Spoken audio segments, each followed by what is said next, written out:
Today's reading is from Luke 17, starting at verse 11. Now on his way to Jerusalem, Jesus travelled along the border between Samaria and Galilee. As he was going into a village, 10 men who had leprosy met him. They stood at a distance and called out in a loud voice, "Jesus, Master, have pity on us." When he saw them, he said, "Go show yourselves to the priests." And as they went, they were cleansed. One of them, when he saw he was healed, came back praising God in a loud voice. He threw himself at Jesus' feet and thanked him. He was a Samaritan. Jesus asked, "Were not all 10 cleansed? Where are the other 9? Has no one returned to give praise to God except this foreigner?" Then he said to him, Rise, go. Your faith has made you well." There's very few places worse than being on the outside. That challenge of being in a situation where you begin to be aware that you are an outsider. Now, I have to confess, whilst maybe I look quite young, I did grow up before mobile phones and the internet. And so this idea of FOMO, the fear of missing out, wasn't really a thing for me. In fact, you found out you'd missed out on something when you turned up to school on a Monday and all your friends told you what they did at the weekend.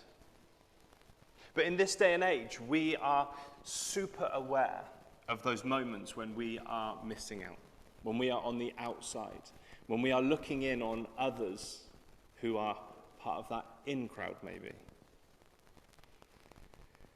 As I said, I didn't have a mobile phone, so it wasn't such a thing to see what others were doing, but maybe some of these situations and circumstances will speak to you. Maybe you experienced being last picked at lunchtime. Maybe even in PE, you were always the one that teams offered to the other team to have. Someone who didn't quite fit in, an outsider. Maybe, like me, you grew up in a Christian home, which meant that sleepovers on a Saturday were either a no-no, or you were the person that was picked up while everyone else got to have a lie-in because you had to be at church on Sunday morning. You were acutely aware that the way life was for you was different for others. You felt like an outsider. Maybe for some of you, you are looking at others and wishing that you had the trainers they had, or the style they had, or for some like Steve, the hair that I have. It's that challenge of being aware that there is something going on and you are separate from it. You aren't quite a part of it. I believe it's in our very DNA to struggle when we are not where we are meant to be. It's a struggle for us to be aware that we are not fitting in, that we feel like outsiders. So you can imagine how these 10 felt, the very definition of outsiders.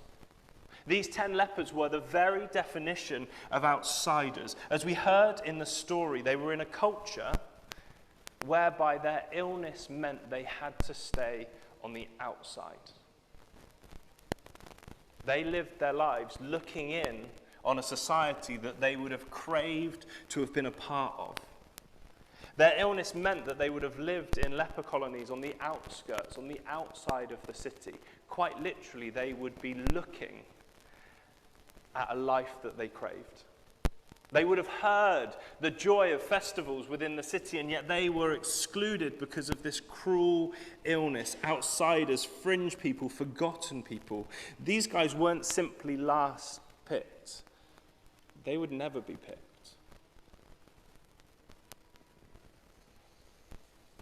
They were condemned to living a life outside of the city. I don't know if you can begin to picture that feeling, but you can imagine that they began to crave what they didn't have. Gosh, the intimacy of an embrace. To be a part of a community again, to be able to sit with your family and have a meal. I imagine that everything they craved they could hear and see, and it would have grown within them this desire to be back amongst that life. Not far enough away not to be aware of it, but far enough away not to be a part of it. You may never have experienced leprosy, but I'm sure that for many of you, you'll have situations in life where you can begin to relate to this story. Situations and circumstances where you begin to understand maybe what it feels like not to be where you want to be, not to have the things that you want to have, but to be able to witness them and to see them. Looking around a room and wishing you were more like someone else. Sat in church watching others taking part, wishing that you could be doing what they are doing. In a world of hashtags, it would be like watching your friends having hashtag the best time ever, whilst you are completely separate from it. That was the reality of these 10 individuals. For us, life doesn't look as it did for them, but I wonder how many of us spend our evenings sat watching the world go by through our windows or on our TVs or on our phone screens, looking at others doing things whilst we feel separated. It's an amazing understanding to begin to grasp that for these 10 individuals, life was completely different to how they would have wanted it to be. And that's a crucial point for us to begin with. They were outsiders, outcasts, unwelcome. It creates an interesting challenge for us. When you spend your life craving what others have, it often becomes all that you want. I'm sure for many of you, you don't do this, but occasionally I will find myself scrolling through Instagram and I will see an advert for a t-shirt that I never ever wanted, I didn't even know existed, but now I've seen it, all I want is that t-shirt. It doesn't come in my size, Laura will vouch for this. I'll quite frequently order things that are too small for me, thinking I'll pull it off. I don't. It's amazing how when we see something that someone else has, it becomes all we want. We become infatuated with it. I can imagine for these 10 individuals looking on at others' lives, that was all they wanted, was to be back a part of that society. You see, it stops becoming about who you are or who God is calling you to. It becomes about what others have. I wonder how many of us find ourselves guilty of not walking the path that God has for us because we are swayed by others. I want to do that role because that role looks way more fun than this one. I want to go to those places because those places are hot. I don't want to do mission in cold countries. How often do we not see who God's calling us to be because of our eyes being fixed on the things others have? These 10 individuals have spent their lives looking in on others. For some of them, they may have had that life before they fell ill. All they want is to go back. All their eyes are fixed on is this idea of returning to be with friends and family, to enjoy birthdays and festivals. And then they encounter Jesus.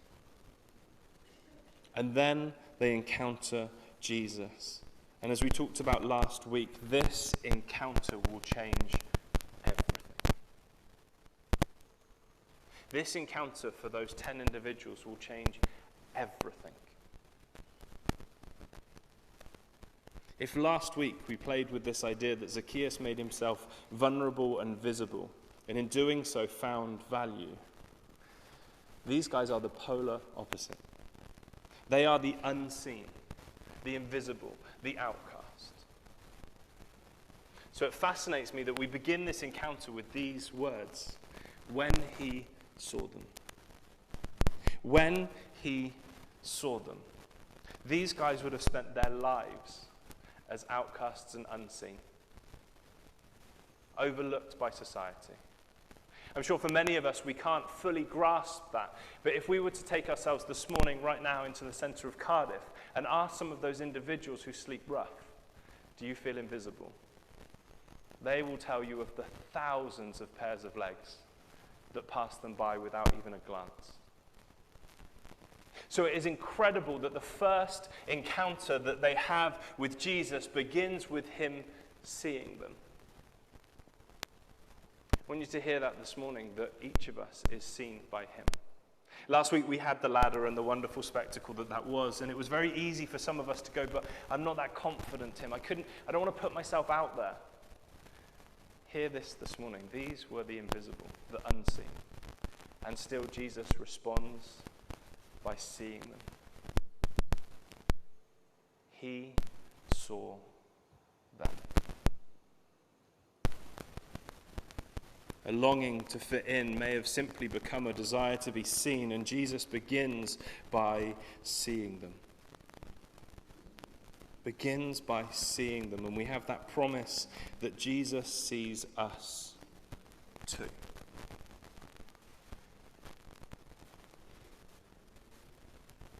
Ten outcasts, declared unclean, and Jesus sees them. It's incredibly disarming for us to put down all of the reasons that maybe we feel like we don't fit in, or that Jesus couldn't love us, and understand that he sees us. What an incredible starting point for these 10. What an amazing place for us to begin. I wonder who needs to hear this today. Just as Jesus sees them, he sees you. Hurting, recovering, unwell, joyful, he sees you. And the beginning of this encounter starts there, but very quickly begins to move forward.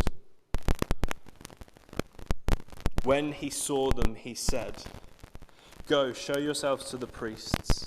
And as they went, they were cleansed. Jesus sees them, and then he tells them to go and present themselves to the priests. It may seem a little odd as a gesture from Jesus, but this is crucial. Because Jesus shows a huge understanding of who these individuals are at this point. The only way for them to be reintegrated into society was for the priests to declare them clean. That was the only way they got back. It didn't matter what Jesus did. If the priests did not declare them cleansed and clean, they would not be welcomed in. Jesus knew what they wanted. What they wanted was to be back in that place, within life, in the ways that they understood it. So Jesus says, "Go, show yourselves to the priests." Jesus isn't giving the priests additional power. He's not elevating them to some miraculous level. What he is saying is, I understand what it is that you want. And I understand the process you need to get there. So go, present yourselves to the priests. Welcome back to the life you once knew.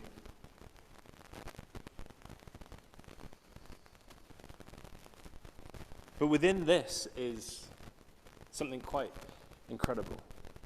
Something unbelievable, in fact. I'm going to read it again. You can see it on the screen. When he saw them, he said, "Go show yourselves to the priests." And as they went, they were cleansed. As they went. As they went, they were cleansed. They weren't healed by Jesus in that moment. It was as they went. As they walked away from him, they were healed. I wonder how many of us have prayed those prayers and we've sat there earnestly before God saying, "God, please intervene in this situation." And then we just sit and wait. And we don't see God answering it. And we get disillusioned and we get frustrated and we don't understand why God's not doing anything in that moment because we are an instant generation. And yet we hear this moment where it isn't until they begin to walk in faith that they are healed. To walk away from Jesus believing that the power that he has could heal them as they headed off. I wonder how many of us need to start walking in faith, believing that Jesus can change things as we go, not simply sitting still, waiting to see the proof, but to step out in faith.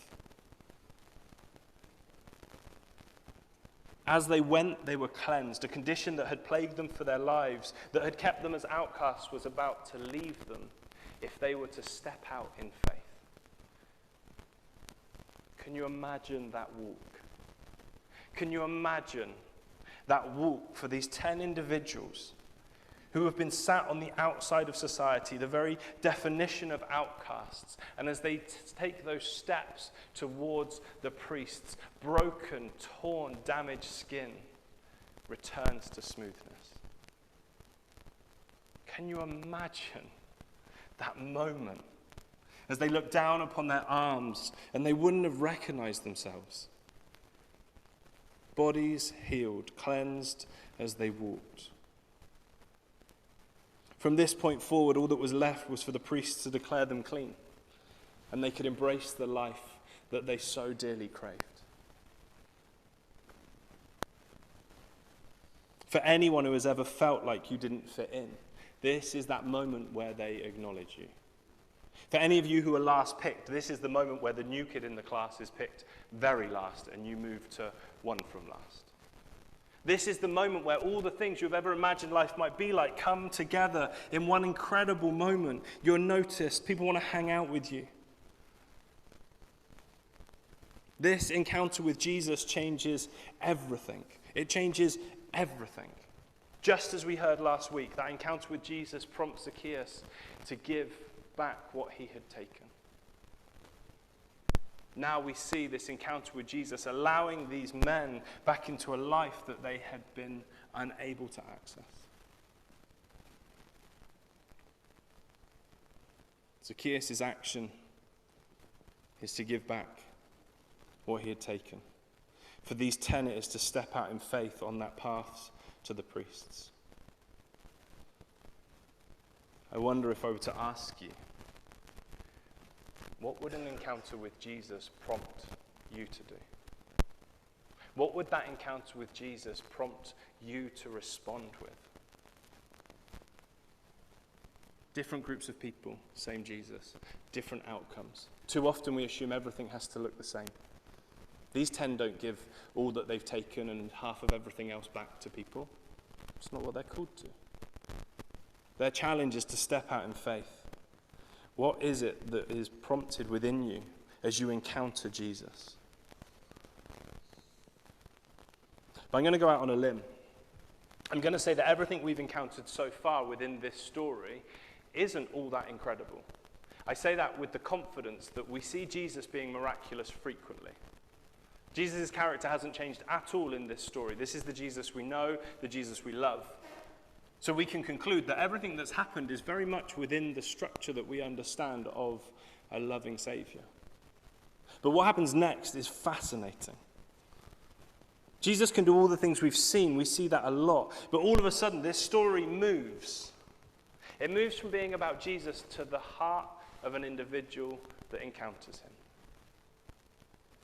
The story moves from the responsibility being on what Jesus can do and back onto who we are when we meet with him.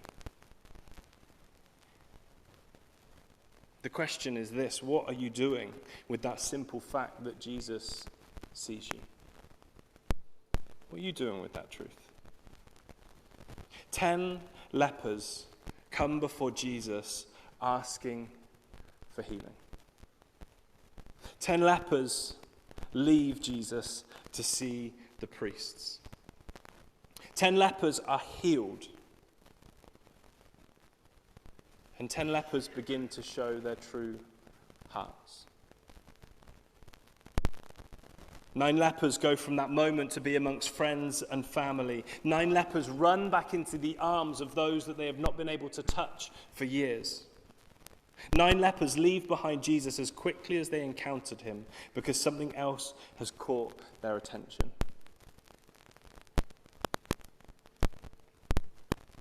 And then there is one. 1 leper out of 10.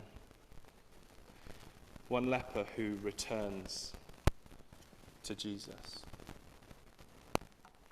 One of them, when he saw he was healed, came back praising God in a loud voice. He threw himself at Jesus' feet and thanked him. Everything up until this point has been how we would understand Jesus to act. But now we are left with an incredibly stark realization. How will we respond to that encounter with Jesus? How will we respond? Who are we? Would we align ourselves with the 9 or with the 1? Who are we when we encounter Jesus? 10 lepers are healed. 10 lepers get their lives back. 10 lepers have all the possibilities available to them as their futures suddenly open up before them. From everything we read, 9 lepers still received healing. 9 lepers still had a future. An encounter with Jesus will change everything. There's no two ways about it. But what we do with that encounter, what comes next, will be part of who we are, who we choose to be. The heart state that we carry into those encounters and those situations. I wonder if the fear of missing out will stop you coming back to Jesus. I wonder if that job that you prayed for, God, please give me that promotion, will make you so busy you don't have time to come back. I wonder if all those things that we crave will eventually become the things that blur our vision of Jesus and hold us from spending time with him. I'm so guilty of this, but I wonder when the hard times become the good times, we forget Jesus quickly. When things are going well, it's very easy just to roll forward without considering him. I wonder if you are a thankful kind of person. I wonder if you're a thankful kind of person, not just that please and thank you kind that we are taught as we grow up, but truly a thankful kind of person. The kind of person who, in spite of all they have received, all they have maybe ever desired, all that has been kept from them, despite that desire to run back into the arms of loved ones, to embrace those you've not been able to touch, to still be the kind of person who comes to Jesus to be thankful. The encounter with Jesus is just the beginning of these 10 individuals beginning to understand who it is that they are. So we're going to stop for a moment. In a moment, Jane's just going to play for us as we do, but I want us to stop and do something that I am horrifically out of the practice of doing. And just taking a moment to realize all the things that I have to be grateful for. I am so far out of the habit of doing this. I don't know who was with us last week, but we prayed that George would return safely. I don't know if anyone has noticed. George returned safely. He's somewhere. He's outside. George has returned safely and gone. George has returned safely, but had we praised God and thanked him for that? Because we prayed it in earnest that he would have safe travels. We are out the habit of responding with thankfulness. We're so quick to move on that we forget to stop and be grateful for all we have. We spend so much time looking at everything here that everyone else has that we forget to be grateful for what we have. The truth of my life is, too often I am one of the 9. And infrequently the one who stops to be thankful. Who stops to realize that encounter with Jesus was just the beginning. So Jane's just going to play for us, and we're going to take some time, a couple of minutes, just to consider what we have to be thankful for. Maybe you just want to use it as a chance to pray, to thank God for all he's done.